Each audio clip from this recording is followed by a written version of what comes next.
Dais మీద ఉన్న పెద్దలకి ఈ ఆదివాసీ ట్రస్ట్ తరపున నా తరపున పేరు పేరున మీ అందరికీ శిరసు మంచి చేతులు జోడించి పాదయాత్రలు తెలియజేసుకుంటారు మీ అందరికీ కూడా. ఎందుకంటే ఈ వ్యవస్థ చాలా పటిష్టమైనటువంటి వ్యవస్థ, చాలా దిగ్విజయమైనటువంటి వ్యవస్థ.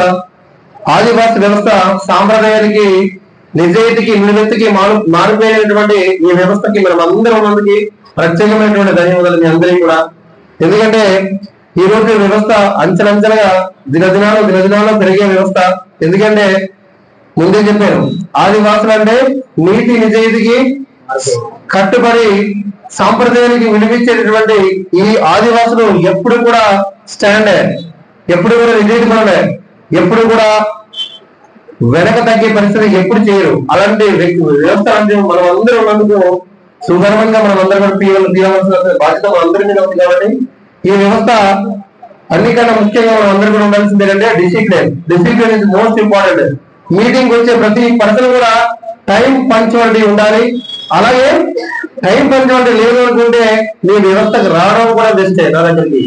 ఎందుకంటే మనిషికి ఉండాల్సింది ప్రధానంగా ఏంటంటే డిసిప్లిన్, అంటే సమయ పాలన అనేది లేనప్పుడు మనం ఏం చేసినా కూడా అడ్డదిడ్డంగా జరిగే పరిస్థితి ఉంటుంది. కాబట్టి దయచేసి సోదరి మళ్ళా మీకు అందరూ ముఖ్యమైన మాట, ఎందుకంటే సిస్టమ్ అంతా కూడా చాలా స్ట్రిక్ట్ గా ఉంటది ఈ వ్యవస్థ.